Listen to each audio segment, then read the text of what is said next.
gembira masuk surga. Masya Allah. Bahasa Inggrisnya happy paradise.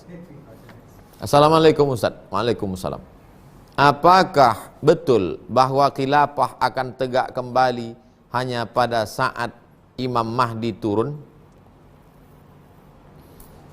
Bahwa dulu ada namanya khilafah, sepakat semua, tak ada ikhtilaf. Semua mazhab Hanafi, Maliki, Syafi'i, Hambali bahwa dulu ada namanya khilafah. Hadisnya mana? Khilafatun nubuwah arba'una sanah. Khilafatun nubuwah, khilafah, kepemimpinan khilafah zaman kenabian 40 tahun. Dan setelah masa Abu Bakar, Umar, Utsman, Ali pas 40 tahun. Nabi 10 tahun, Abu Bakar, Umar, Utsman, Ali 30 tahun. 30 tambah 10 sama dengan 40. Habis. Lalu kemudian di akhir zaman nanti akan terwujud sebuah big state dipimpin oleh seorang, hadisnya ada dalam kitab Musnad Ahmad bin Hambal. Ini ikhtilaf, sebagian orang tak mengakui hadis ini karena kata dia ada unsur dhaifnya.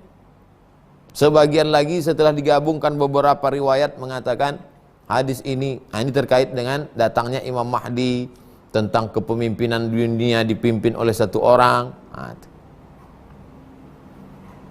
Begitu Pak Farhan Firdaus. 2. Pak Teguh Hadi Saputra. Ustadz, apakah ketika sholat ba'diyah harus pindah tempat dari tempat sholat wajib?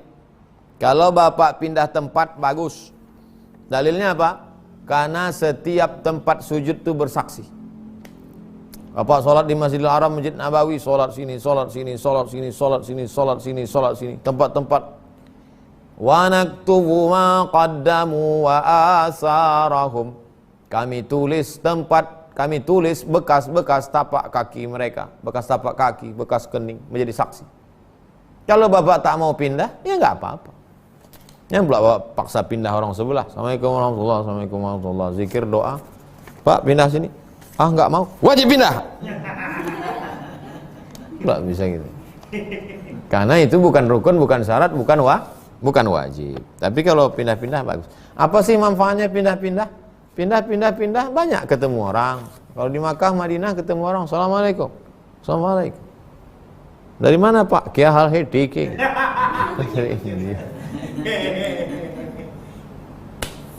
Begitu.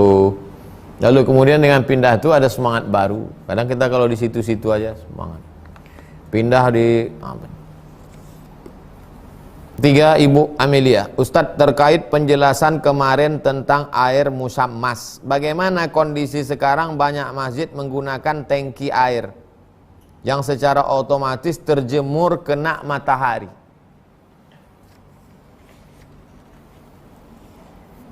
Air musammas itu, Bu, dalam bejana. Bejana itu nampan. Zaman dulu bejana ini terbuat dari perak, terbuat dari besi, terbuat dari perunggu, terbuat dari timah, terbuat dari perak. Sudahlah kecil, panasnya 40 derajat, kena matahari, bayangkan panasnya. Sekarang tangki air itu dari plastik, fiber, tebal pula, dan besarnya berapa liter itu? Sebulan di matahari tak akan panas air, panas-panas dikit lah. Jadi kalau dihidupkan keran terasa panas, itu bukan panas tangki itu, tapi dari tangki itu pipanya itu kena jemur, itu maka terasa panas. Biarkan dulu habis, rasa udah hilang panasnya, baru pakai. Tak akan mungkin satu tangki itu mendidih, kecuali sejengkal dari ubun-ubun. Mataharinya baru panas.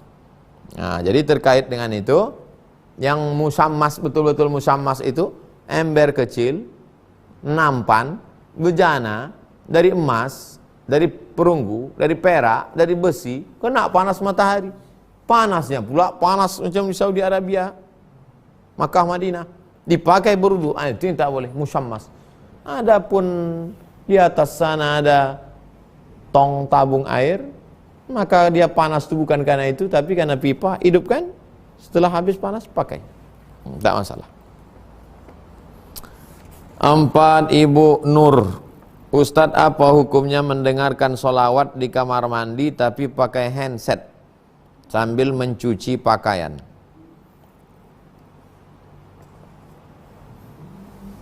Yang tak boleh itu ibu bersolawat di kamar mandi, karena di dalam kamar mandi itu ada WC.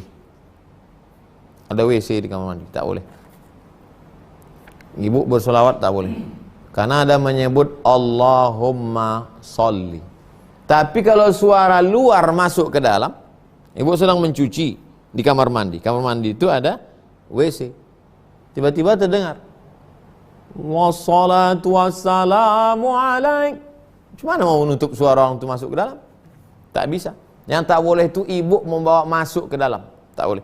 Makanya handphone, kalau handphone itu menyala, kalau kebetulan wallpapernya itu tulisan Alhamdulillahirabbil alamin, menyala dia, tak boleh dibawa masuk ke dalam. Tapi kalau sudah padam, mati, boleh. Quran digital, menyala Quran digital, tak boleh bawa masuk. Baik gambar maupun suara. Masuk ke dalam.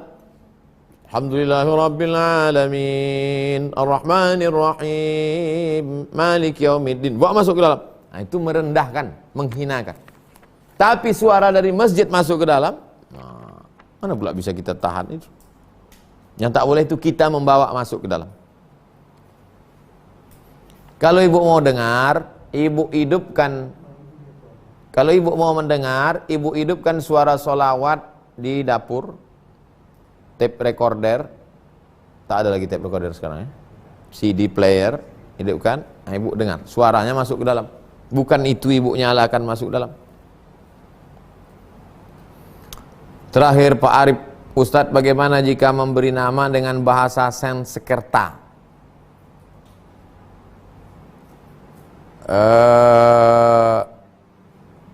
Sanskerta dan Jawa, tapi artinya tetap baik.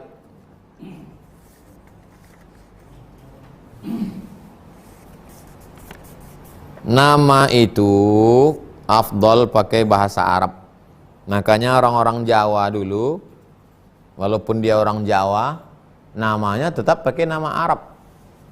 Hashim Muhammad Hashim Ash'ari, Hadratus Syekh Muhammad Hashim Ash'ari. Itu orang Jawa, asli orang Jawa. Anaknya dikasihnya lagi nama pakai bahasa Arab. Wahid Hashim, Salahuddin Wahid. Jadi pakai nama Arab. Tapi tidak berarti nama selain bahasa Arab salah.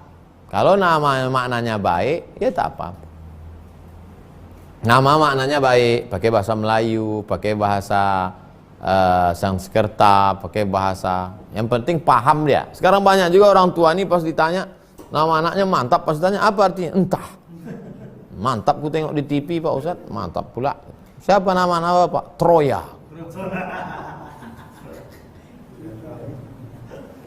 Nah, jadi kalau namanya itu bagus. Nah, nama anak saya tidak bahasa Arab. Nama anak saya Mizyan. Mizyan tak bahasa Arab, bahasa Maroko. Artinya baik. Kalau kita ke Maroko jumpa orang, apa kabar? Mizyan. Mizyan artinya baik. Mizyan Hazik. Ini tidak bahasa Arab. Tapi kalau dipakai bahasa Arab, bagus. Baik. Contoh bahasa Arab, Abdus Somad. Nah, itu bahasa Arab. Tapi bukan berarti nama tak Arab tak baik. Selama maknanya baik, bagus, tak masalah. Yang penting paham kita. Itulah kaji kita malam ini, mudah-mudahan bermanfaat. Kita tutup dengan baca kafaratul majlis. Subhanakallahumma wa bihamdika, asyhadu an la ilaha illa anta, astaghfiruka wa atubu ilaih. Wassallallahu ala sayyidina Muhammad wa ala alihi washabbihi wasallam.